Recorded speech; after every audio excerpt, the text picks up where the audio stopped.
Hi, welcome to the award-winning Ed Brown Show. And I am excited. The guest today is Dr. Ronald Williams, former president of the Prince George Community College. And I mean, this young man, we were just talking off camera.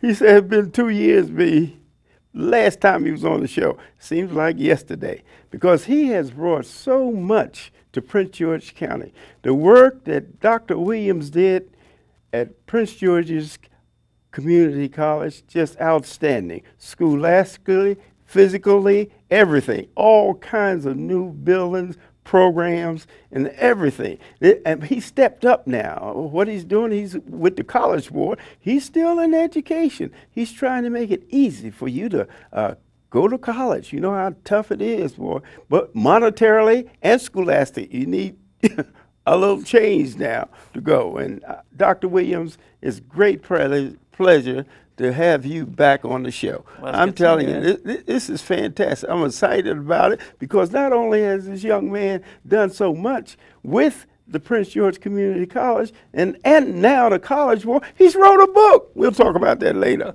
Okay. So good to see you. And Dr. Williams. It has been 2 years. Yes, I tell you, this is really great. And just like we said, I didn't realize this has been 2 years. Yeah. I know that was when you turned that college around. Wow. I mean, you really did. I get people talking about it all the time. I said, well, I told him, I said, I work out with him, you know. I said, I work out with him at Bally's, you know.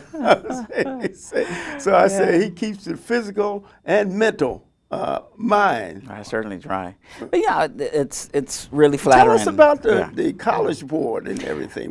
We know all those things you did for the Prince George Community College. When you turned it over to the new president, all kinds of buildings was up, new programs. And, you know, I'm still going down there on the science fair. You know, when they had the science fair, they called me. Sure. And I go down, I enjoy that. Fantastic. I think that was a very positive thing, too, because the youngsters that attend the science fair is just fantastic to see how the brains are working, you know, from the beginning. Okay, now we're going to let you talk. Well, actually, I wanted to start by saying that Prince George's Community College was as good to me as people say that I was to it. I had a great time there. And even though the president always gets too much credit and too much blame when things go wrong, I think that it's important to recognize that there were a lot of people who were very instrumental in helping us move that institution forward. One of them is at the helm of the institution right now, and that's Dr. Charlene Dukes. Charlene, as you know, was the vice president for student affairs when I was there and did an outstanding job on that side of the house. So it seemed to me a natural thing that she would be taking over the overall leadership. And from everything that I hear and that I've seen, we haven't missed a beat in the last 2 years. So she's done a fantastic job, and I just wanted to say that on camera as well. But to the College Board, I got there sort of as an accident. I don't know if you know, but about 5 years ago, the SAT structure was changed. It used to be a two-part structure, math and English, basically. And Gaston Caperton, who is the president of the College Board and ex-two-time governor of West Virginia, right? Gaston came in and Gaston felt it was really important to get write-in back on the agenda. So he took a big risk, a $20 million risk. He took a big monetary risk. Absolutely. It cost $20 million to redesign the SAT. And we added the third section on write-in. I don't know how I was selected, but I ended up on the commission that looked at that issue for the College Board. And that's how I got in contact with that organization and with Gaston Caperton. And we kind of liked each other. We met for about 2 years on the restructuring of the test, and we got to know each other pretty well. So when I left Prince George's, he asked me if I would come and help with a new division that he was building in the College Board. And it seemed really exciting because it concentrated on the very issues that I was concerned about when I was a community college person anyway, and that is providing access for students who don't normally have access to these institutions. He also had expressed an interest in becoming more involved with community colleges. As you know, the SAT and the College Board generally is associated more with elite institutions than with community colleges. And they were interested in getting into the community college world. So I became a broker in that relationship as well, and that's what I've been doing for the last 2 years. I think you've been very modest about that.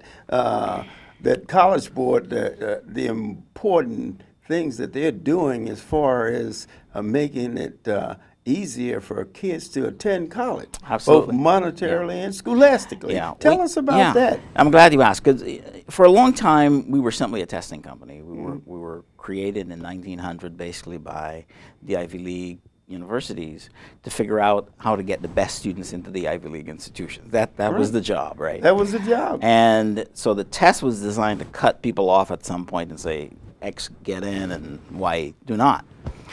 Under Gaston, over the last 10 years, we've been trying to redesign this institution, which is a large organization right now. We're about a $600 million non-for-profit. $600 million a year. Yeah. Wow. So we're large, and Yeah. we employ about 1,100 people around the country. Yeah. But we're outside the country now. We're moving into India and China. You're going to India As well. Wow. We've been in England for a while, but we're moving, and we're in Latin America with an office that's headquartered in Puerto Rico. So we're an international company, but Gaston thought it was really important looking at some of the issues facing this country, issues that I saw every day when I was on a community college campus, whether as president or not, around how do you get people who are normally disenfranchised, who don't have a way of gaining access to many of these institutions that we pay a lot of attention to, how do you get them in? Obviously, it's not a question of differential intellects. I mean, I believe that genius is randomly distributed in any population, and so does he. So the question was, what's missing then that would allow these students to have better access to these institutions? And we felt money was hugely important. Money. So we put about $40 million a year now into providing waivers for our test. We do about close to 10 million tests a year. Is that right? And we waive the fee for low-income students below a certain level. So we invest about $40 million in that. But the fact that the program is interested in the youngsters that can't afford it. Absolutely. Now you're talking about, Absolutely. for yourself, when you talk about affording it, you're talking about $40,000 a year to go to school. Yeah. You know what I mean? Yeah. And you end up, if you have a student loan, you end up with $160,000 bill. You know what I mean? And God help you if you go to like med school or something like and that. if you go to grad school or anything like that, then the money is just out of sight. Yeah. Now continue. Sure. So we do about $40 million a year in waiver of fees for students, but we felt that was not enough. And with the help of the Gates Foundation, we started what are called College Board schools. Now all of these schools are located in low-income areas.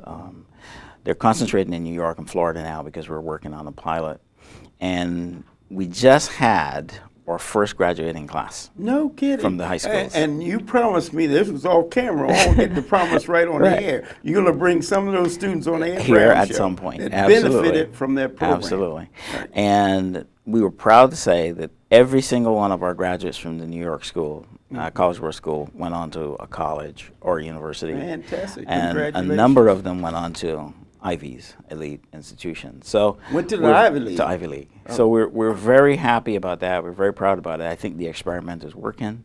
What we're trying to do with the organization is to take it from being an organization that simply winnows out who can make it and who can't, and build a support structure for those who are at some point in their career needing aid. So our schools, sometimes. Absolutely. So our schools are designed to do that. But we've also designed a curriculum that prepares students for advanced placement. And for those in your audience who don't know what advanced placement is, that's where students can take a test. They can take a curriculum in high school, take the test, and they get college credit.